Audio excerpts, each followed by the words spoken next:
Hello everyone. कैसे हैं आप सभी? आई होप आप सभी बहुत बढ़िया होंगे और I welcome you all once again in this dynamic video of the question series which is having the question related to the RAC, refrigeration and air conditioning, and the topic is VCRS. And in the last video, and I uploaded I think 2 days before, about this is the same question. We have some parts left in this question, so in a quick I am just gonna brief this question कि ये question किस लिए था, कैसा question था। ये question एक VCRS topic का क्वेश्चन है। इसमें हमने हीट एक्सचेंजर का यूज़ किया है। किसी भी क्वेश्चन में अगर हीट एक्सचेंजर का यूज़ होगा तो वहाँ पे जो सैचुरेटेड वेपर में जब कंप्रेसर में यहाँ पे हमारा जो रेफ्रिजरेंट वो इंटर करने वाला था, अब वो सुपर हीटेड रीजन में करेगा और अब एक्सपेंशन डिवाइस में इंटर करने से पहले उसका सब कूलिंग होगा, यानी अंडर कूल होगा। ओके, तो दिस इज 1 से 2 एंड 5 से 6। Refrigeration effect is from H1 minus H7, compressor work is H3 minus H2, condenser H3 minus H5। Okay, तो चलिए स्टार्ट करते हैं। तो अपन ने सारे पॉइंट्स की इंथैल्पी भी कैलकुलेट कर ली थी उसी दिन ही, ठीक है। और अपन अब आगे वाले ऑप्शंस कंप्लीट करते हैं। तो हमारा जो क्वेश्चन था, देखो रेफ्रिजरेशन इफेक्ट हमने कैलकुलेट कर लिया था, विच इज़ 1 2 3, विच इज़ ये दूसरा क्वेश्चन है कोई, इसको हटा देता हूँ मैं, ठीक है। जो चीज़ें हैं जो कि ज़रूरत नहीं है वो शायद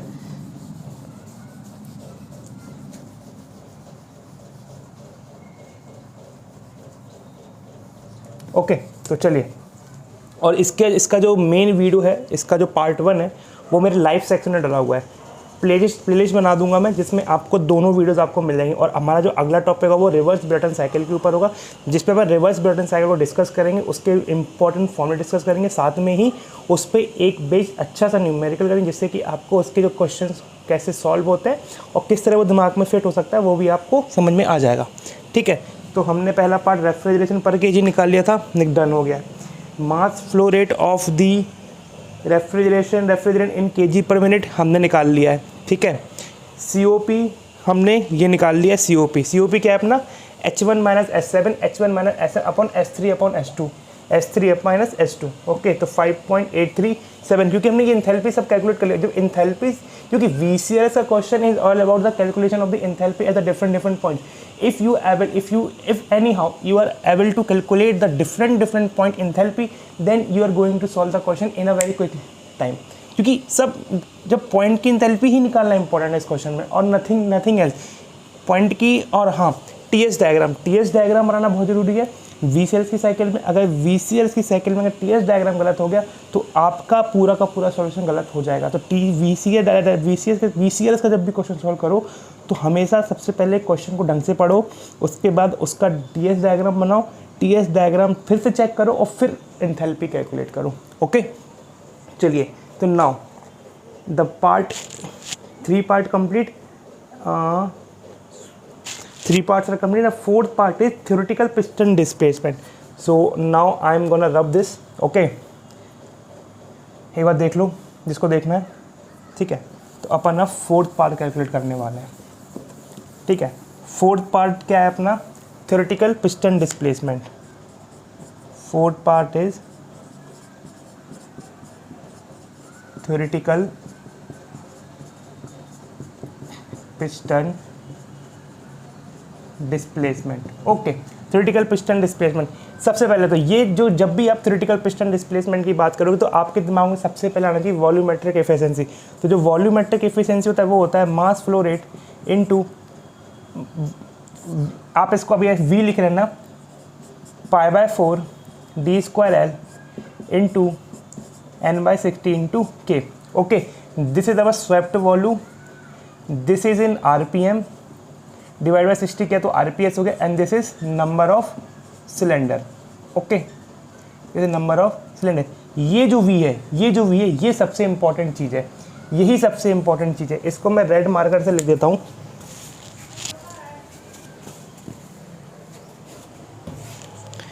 ये जो V है, ये V होता है इंट्री। कहाँ पे इंट्री होती है, कंप्रेसर में। Entry eight compressor.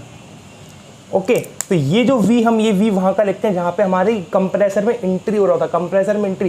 तो इस केस में इस VCRS साइकिल में हमारा जो कंप्रेसर है वो कौन सा है, 2 से 3 के बीच में। तो यहाँ पे जो V होगा वो V क्या होगा, यहाँ पे जो V होगा वो क्या होगा, V2 होगा। ठीक है, तो मुझे अब यहाँ पे V2 कैलकुलेट करना पड़ेगा।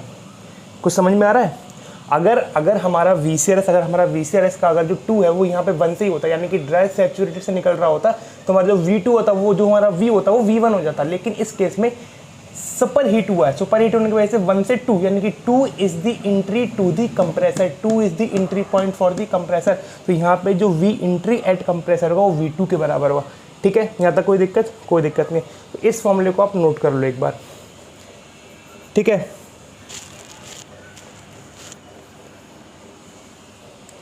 ठीक, ये हो गया।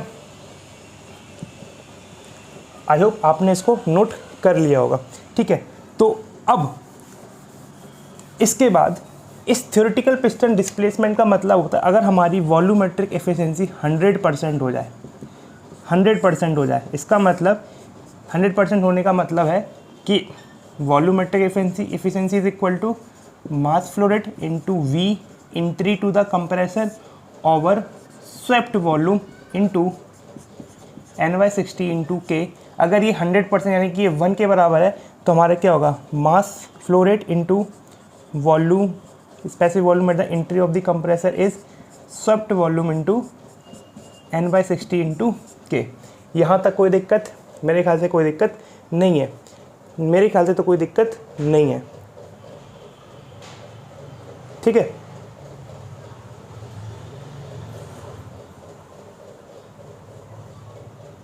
मेरे ख्याल से कोई दिक्कत नहीं है। ठीक है,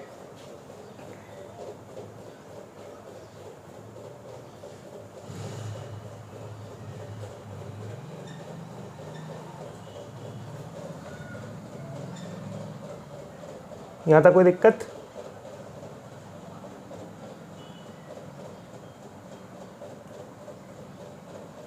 ठीक है, तो अब अपन का जो मेन टास्क है, अपना, इसने बोला theoretical piston displacement. Theoretical piston displacement का मतलब है कि हमको VS निकालना है, तो VS की वैल्यू क्या थी अपनी, π/4 d²L, और यहाँ पे D क्या, बोर डायमीटर, L का स्ट्रोक लेंथ। तो यहाँ पे D हमारा क्या गिवन था, ओके, D और L में रिलेशन हमको दिया हुआ है, दिस रिलेशन हमको गिवन है। ठीक है, ये हमको गिवन है। ठीक है, कि L जो स्ट्रोक लेंथ है वो 1.5 ऑफ द बोर डायमीटर है। अब ना तो मुझे D पता है और ना मुझे L पता है, तो D और L निकालने के लिए मुझे इस चीज़ की वैल्यू पता लगानी पड़ेगी। मास फ्लो रेट हमने कैलकुलेट कर रखा है पहले से। V एंट्री कैसे कैलकुलेट करना, V एंट्री का मतलब क्या है, V2 की वैल्यू। क्या मतलब, V2 की वैल्यू। तो अब हमारा जो टास्क है वो V2 कैलकुलेट करना है। हमारा टास्क क्या है, V2 को कैलकुलेट करना है। ठीक है, तो अपन अब V2 कैलकुलेट करेंगे। चलो कैलकुलेशन ऑफ V2 करते हैं। तो सबसे पहली बात, डोम के अंदर PB is equal to MRT apply नहीं करते हैं। और मैं उम्मीद करता हूं कि जो मैंने वीडियो आपको मेरे प्रीवियस वीडियो में, जो मैंने आपको जिस वीडियो को देखने के लिए बोला था, प्योर सब्सटेंस के फॉर्मूलेस के ऊपर जो मैंने वीडियो बनाई थी 10 से 12 मिनट की, उसको देखने के लिए मैंने आपको एडवाइस किया था। और मैं उम्मीद करता हूँ कि आपने वो वीडियो देखा होगा। अगर आपने वो वीडियो देखा होगा तो आपको ये क्वेश्चन चवन्नी भर का लगेगा। लेकिन अगर आपने वो वीडियो नहीं देखा है, ये क्वेश्चन आपको एक बहुत ही हैवी लगने वाला, और जो कि मेरी मानो तो इतना हैवी है नहीं है क्वेश्चन, लेकिन हैवी आपको लगेगा, क्योंकि आपका अगर बेसिक यहाँ वाला क्लियर नहीं है तो आप फिर एंथैल्पीज कैलकुलेट नहीं कर पाओगे। और एंथैल्पी कैलकुलेट करने की कला है ये, कि ऐसे पॉइंट्स पे कैसे एंथैल्पी कैलकुलेट करना, ये सब मैंने बातें उस वीडियो में डिस्कस अच्छे से करी है। ठीक है, तो उम्मीद करता हूँ आपने वीडियो ज़रूर देखा होगा। ठीक है, तो चलिए अपन अब डिस्कस करते हैं V2 कैलकुलेट करने के लिए। तो यहाँ पर लिख देता हूँ मैं कैलकुलेशन ऑफ V2। और ये जो क्वेश्चन मैं आपके साथ डिस्कस कर रहा हूँ, ये क्वेश्चन, इसके ऊपर क्वेश्चन नहीं बनता है भाई। ये क्वेश्चन सबसे ऊपर वाला क्वेश्चन उठा लिया था मैंने, और मेरी गलती है कि मैंने उठा लिया, लेकिन अब वो उठा लिया मैंने। ठीक है, कैलकुलेशन ऑफ V2 मुझे करना है। ये किस रीजन में, ये सुपर हीटेड रीजन में। किसमें, ये सुपर हीटेड रीजन में। अगर ये सुपर हीटेड रीजन में, तो सुपर हीटेड रीजन में मैं क्या कर सकता हूँ, PV is equal to MRT का यूज़ कर सकता हूँ। PV is equal to MRT का यूज़ कर सकता हूँ। प्रेशर जो है, 712 is a pressure constant process. Pressure constant process है। तो अगर मैं 1 और 2 के बीच की बात करूं, अगर मैं 1 और 2 के बीच की बात करता हूं, अगर मैं 1 एंड 2 के बीच की बात करता हूं, इसको मैं थोड़ा रब कर रहा हूं, ठीक है। अगर मैं 1 एंड 2 की बात करता हूं, अगर मैं 1 एंड 2 की बात करता हूं, अगर मैं 1 एंड 2 की बात करता हूँ, अगर प्रेशर कांस्टेंट है तो जो देखो P1 V1 is equal to M R T1 and P2 V2 is equal to M R T2। यहाँ तक कोई दिक्कत? मेरे ख्याल से कोई दिक्कत नहीं है, ठीक है। डिवाइड करो, P1 V1 दोनों में सेम है, M सेम है, R सेम है, R सेम है, T1 T2 यानी कि V1 over V2 and T1 over T2। कोई दिक्कत? मेरे ख्याल से कोई दिक्कत नहीं है। तो यहाँ से V2 की वैल्यू कैसे निकल गई कि V1 into V1 over T1 into T2। तो ये आ गई आपकी V2 की वैल्यू। यहाँ तक कोई दिक्कत? मेरे ख्याल से कोई दिक्कत नहीं है, ठीक है। देखो इसको, देखो कांस्टेंट प्रेशर प्रोसेस ना 712 is a constant pressure process.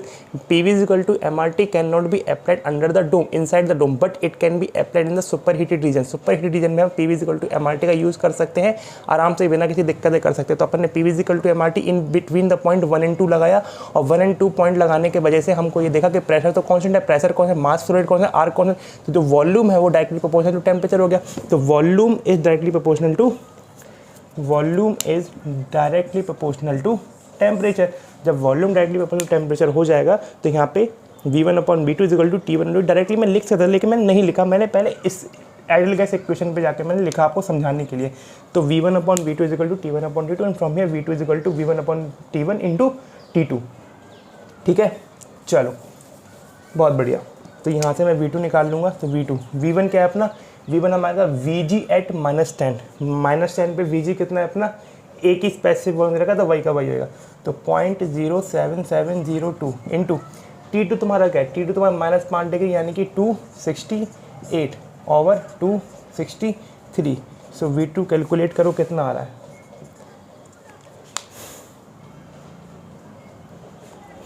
Wait, मुझे कैलसी उठा के लाने दो अपना। तो V2 कैलकुलेट कितना आ रहा है? 0.07702 multiplied by 268 divided by 263, 0.0784 metre cube पर केजी। ओके, तो ये आ गया मेरी V2 की वैल्यू। यहाँ तक कोई दिक्कत? मेरे ख्याल तो कोई दिक्कत नहीं है भाई, ठीक है। V2 की वैल्यू आ गई V2 की वैल्यू। चलो V2 की वैल्यू आ गई, यानी कि एंट्री पे हो गया हमारा, एंट्री वाले पॉइंट की वैल्यू आ गई है। तो थ्योरेटिकल पिस्टन डिस्प्लेसमेंट अगर मैं निकालना है तो मुझे D और L तो निकालना ही पड़ेगा। निकालना पड़ेगा कि नहीं निकालना पड़ेगा? निकालना पड़ेगा। तो इनको निकालने के लिए मैंने डाला mass flow rate into V2 is equal to π/4 D² L into N/60 into K। Number of cylinder के बारे में मुझे जानकारी दे रही है, K is equal to 2 cylinder. तो K की जगह मैं लिखूंगा K। तो K की जगह मैं लिखूंगा मैं 2। N की जगह मैं लिखूंगा 960 RPM। D एज इट रहेगा। L इज इक्वल टू लिखूँगा 1.5 D। कोई दिक्कत नहीं है। मास फ्लो रेट, ये देखो मास फ्लो रेट, देखो मैंने लास्ट लेक्चर में निकाला था मास फ्लो रेट। और यहाँ अगर मैं मास फ्लो रेट अगर मैं यहाँ निकालता हूँ, अगर मैं यहाँ पे निकालना चाहता हूँ, तो देखो सेकंड में चल रहा है, क्योंकि 960/सेकंड है, 960/सेकंड दे रखा है। तो मुझे यहाँ पे मास फ्लो रेट kg/सेकंड में ही निकालना पड़ेगा। तो kg/सेकंड में निकालने के लिए मैं क्या कर सकता हूँ? देखो रेफ्रिजरेशन इफेक्ट मुझे दे रखा है। तो मैं क्या करता हूँ, मैं यहाँ पे रफली निकाल देता हूँ। तो refrigeration effect into mass flow rate is equal to refrigeration capacity. तो mass flow rated refrigeration capacity over refrigeration effect. तो रेफ्रिजरेशन कैपेसिटी तुम्हारी कितनी है? 52.5 divided by bracket H1 347.96 minus H7 is 224.295 bracket close. This comes out to be 0.4245 0.4245 kg/s। देखो यार, अब board थोड़ा छोटा है तो थोड़ा सा कंजस्टेड हो रहा है, लेकिन थोड़ा समझो, ठीक है, थोड़ा समझो इस चीज़ों को। वैसे मैंने इतना साफ साफ जो लिखा है ना, मतलब मैंने बहुत साफ लिखा है भाई, ठीक है। ये लो, अब तो समझ में आ रहा होगा ना। और ये पूरी अलग कहानी, ये पूरी एक अलग कहानी लास्ट लेक्चर में समझा रखी है मैंने तुम लोगों को, ठीक है। तो 0.425 मल्टीप्लाई बाय 60 करेंगे तो 25.47, ठीक है। तो कितना आ रहा है इसका 0.4245 which is in kg/s। Okay, कोई दिक्कत? मेरे ख्याल से तो कोई दिक्कत नहीं होगी, ठीक है। अब तुम और V2 की जगह पे, V2 की जगह तुम क्या रखने वाले हो? V2 की जगह रखने वाले हो तुम 0.0784, ठीक है। सॉल्व करो इसको, जरा कितना आ रहा है।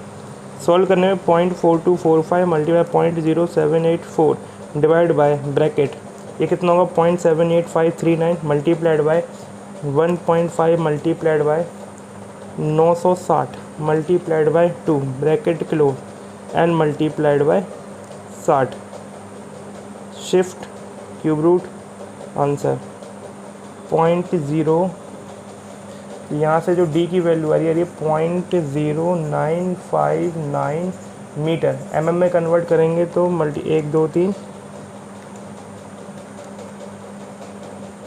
95.930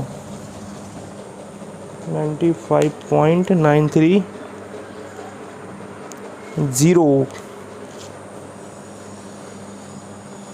देखो जरा सही है कैलकुलेशन में, कोई गलती तो नहीं है, चेक करो।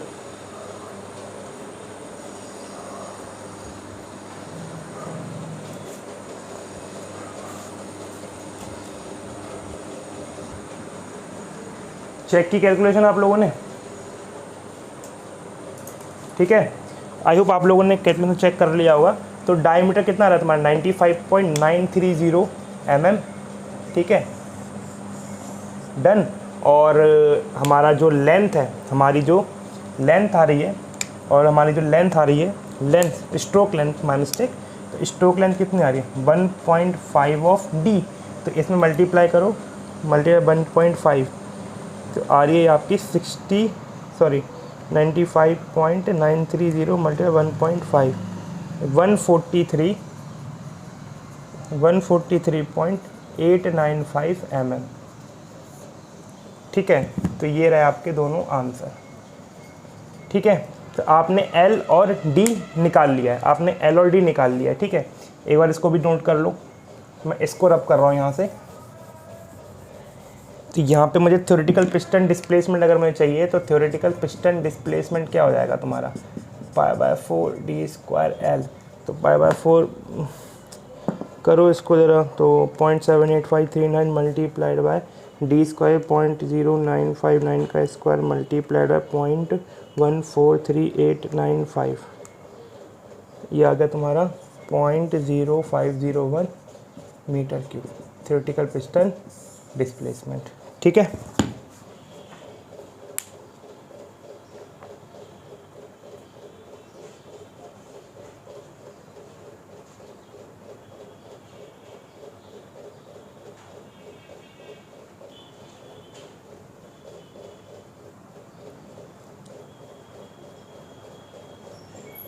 ठीक है, तो bore and stroke of the compressor भी निकाल लिया, थ्योरेटिकल बोर एंड स्ट्रोक भी निकाल लिया अपन ने, वो डायमीटर भी निकाल लिया, स्ट्रोक लेंथ भी निकाल ली है, टीपीडी भी निकाल दिया है, रेफ्रिजरेटर पर केजी निकाल दिया, मास फ्लो एडी भी निकाल दिया, थ्योरेटिकल पिस्टन रिजल्ट सब निकाल दिया अपन ने। तो ये था VCRS का one of the best question, ठीक है, जिसमें हीट एक्सचेंजर का यूज़ हुआ था। एक बार इसको नोट करो, मैं समराइज़ कर देता हूँ यहाँ पे इस से पार्ट में, जिससे कि आपको सारा का सारा पूरा का पूरा जब आपको रिवाइज़ करना हो तो आप आराम से रिवाइज़ भी कर सकते हैं इस चीज़ को, ठीक है। एक बार इसको नोट करो, फिर मैं आपको फटाफट पूरा का पूरा एक बार एक ब्रीफ बना के देता हूँ आपको, ठीक है। नोट करो, अब तक मैं इसमें इंक डाल लेता हूँ भाई, बिना कट की वीडियो चलती है मेरी, ठीक है, कुछ वो कटवट लगाता नहीं हूँ मैं।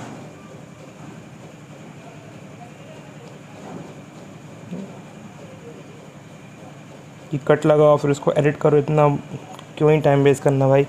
और अपन थोड़ी देख के सॉल्यूशन करते हैं किसी चीज़ का, जो अपन छुपाएंगे कुछ। जो है भाई सामने है, गलत भी होगा तुम्हारे सामने होगा, सही होगा तुम्हारे सामने होगा। मुझे इस चीज़ पे शक हो रहा था कि मेरा आंसर सही है गलत है, लेकिन मैंने आप लोगों के साथ चेक करो, मैंने आप लोगों के बोला चेक करो, मैं खुद भी चेक करने लग गया, तो मेरा आंसर सही है। ठीक है, कोई दिक्कत? ठीक है, चलो। तो आई होप अब मैं इसको मिटाने वाला हूँ और अब मैं आपको समराइज़ कर दूँगा। ठीक है, पूरा का पूरा। ठीक है, मिटा दूँ, देख लूँ कितना मिनट का हो गया वीडियो। ठीक है, 20 मिनट का है ना, तो हाँ मैं इसको समराइज़ कर सकता हूँ। अभी 5 मिनट लगेगा समराइज़ करने में, it's not a very big deal for me. Okay, मिटा रहा हूँ। ठीक, यहाँ से मिटाना। ये तो यार देखो पहले की चीज़ें लिखी हुई हैं, 3 से 4 दिन हो गए लिखा हुआ इसको। ठीक है, तो ये सब मैं हटा रहा हूँ। ठीक है,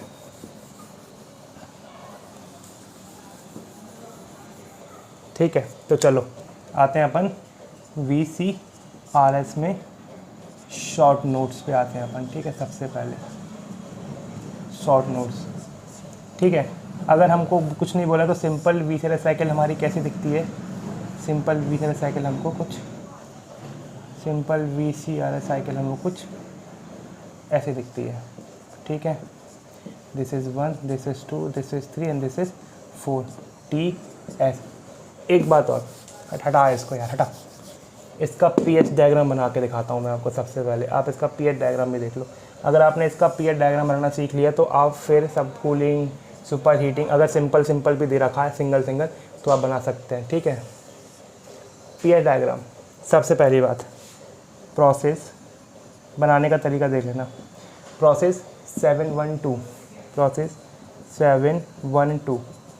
P of evaporator which is constant, यानी कि ये हमारा हो गया P of evaporator.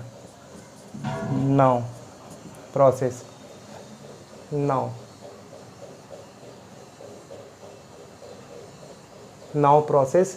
3, 4, 5, 6 P of condensation which is also constant. 3, 4, 5, 6। ठीक है, तो ये हो गया तुम्हारा P कंडेंसेशन।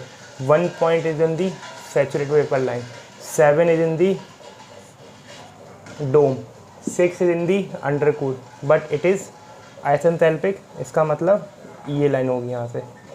ठीक है, स्ट्रेट लाइन होगी ना, आइसेंथैल्पिक प्रोसेस मानते हैं ना अपन। तो ये हो गया अपना 6, सॉरी माय मिस्टेक, ये हो गया अपना 7, ये हो गया अपना 6। ठीक है, ये हो गया अपना 1 सुपर हीटेड, यानी कि ये हो गया अपना, इसको थोड़ा छोटा कर देते हैं, ये हो गया अपना 2, 3। अब ये या तो ऐसा होगा या ऐसा होगा या ऐसा होगा, कौन सा होगा? ये वाला कि ये वाला कि ये वाला? ये वाला क्यों नहीं हो सकता? क्योंकि आइसेंथैल्पिक थोड़ी है, आइसेंट्रोपिक है। ये वाला हटा दो। डाइवर्जिंग होती है, डाइवर्जिंग लाइन होती है आइसेंट्रोपिक में, तो ये तुम्हारी ये वाली भी नहीं होगी, डाइवर्जिंग नहीं है इतनी ज़्यादा। जितना दूर जाओगे उतनी डाइवर्जिंग तुमको मिलेगी, जितना दूर जाओगे तुमको उतनी डाइवर्जिंग मिलेगी। ठीक है, तो ये हो गया अपना 2 से 3। 4 तुम्हारा क्या है? सैचुरेटेड वेपर पे 4। 5 तुम्हारा कहाँ पे है? यहाँ पे। तो ये रहा तुम्हारा पीएच डायग्राम।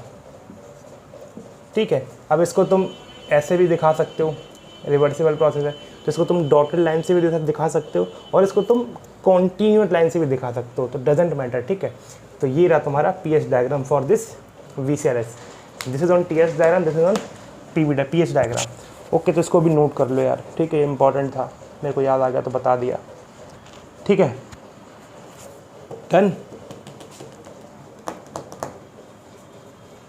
ये तरीका ऑब्जेक्टिव के लिए बढ़िया रहता है, ये वाला। ठीक है, ये ऑब्जेक्ट के लिए बढ़िया रहता है तरीका। डन, कोई दिक्कत? मेरे ख्याल से कोई दिक्कत नहीं है। अब मैं इसको रब कर रहा हूँ। ठीक है, नोट कर लिया होगा आई थिंक आप लोगों ने। ठीक, तो अब आप लोगों ने नोट कर लिया है। चलो simple VCRS cycle. Simple VCRS cycle अगर आपको गिवन है तो वो कुछ इस तरह से दिखाई देगी। 1, 2, 3 4। ओके ओके, पहला पॉइंट रेफ्रिजरेशन इफेक्ट पता है तुम्हें। सेकंड पॉइंट कैपेसिटी मास फ्लो इनटू रेफ्रिजरेशन इफेक्ट पता है तुमको। थर्ड W इन कंप्रेसर का वर्क H2 माइनस H1, ये किस में आएगा तुम्हारा किलो जूल पर केजी में। P input mass flow into W in. Fifth COP is desire effect over W in, mass flow का ऊपर नीचे मल्टीप्लाई करा कैपेसिटी ओवर P इन। यहाँ तक कोई दिक्कत। 6 volumetric efficiency is mass flow rate into volume space at the entry of the compressor π/4 d square L π/4 d square L into n/60 into number of cylinder. Also it can be calculated 1 plus C minus C P higher over P lower 1 upon n. Also 1 plus C minus C T higher over T lower 1 upon n.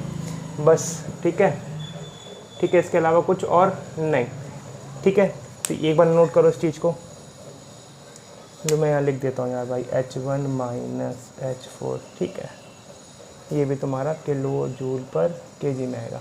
ये तुम्हारी कौन सी है, simple VCRS, simple VCRS, जहाँ पे तुम्हारा जो entry at the compressor है वो सैचुरेटेड वेपर है। ठीक है, दिस इज TS डायग्राम। इसी का अगर मैं pH बना दूंगा तुम्हारे लिए, इसका pH कैसा बनेगा, ये रहा यहाँ से 1 2 और यहाँ से ये 1 2 3 4, ये लो यहाँ से मैंने इस बार बना दिया मैंने। ठीक है, ये तुम्हारा हो गया, ये तुम्हारा हो गया TS डायग्राम, और ये तुम्हारा हो गया, ये हो गया तुम्हारा TS, ये हो गया तुम्हारा pH। ठीक, समझ आ गया। चलो, अब मैंने मेरा बेसिकली अब मेरा मोटिव क्या था, तुमको कुछ समझाना था यहाँ पे। अब तुम वो देखो बस। ठीक है, तो ये तुमको तो देखो पता है, ये सबको पता है, तुमको भी पता है, दुनिया को पता है। अब जो तुमको नहीं पता है और जो तुमको पता होना चाहिए, अब मैं वो तुमको वो बताता हूँ। ठीक है, तो इसको हटाया मैंने, इसको मैंने हटा दिया। अब देखना चीज़ों को कहाँ गलती हो सकती है, तो कहाँ गलती नहीं करनी है अपन को। देखो, ये अपनी है सिंपल, और ये है अपनी इसमें और इसमें मैं कंपैरिजन कराने वाला हूँ तुम लोगों से। ठीक है, तो अब तुम बस चीज़ देखना, ठीक है, समझना चीज़ें यार, क्योंकि अब मैं भी वीडियो काफ़ी लंबी हो रही है। मैंने सोचा नहीं था कि इतनी वीडियो लंबी कर दूंगा मैं। TS बस देखना तुम। ठीक है, 1 2 3 4।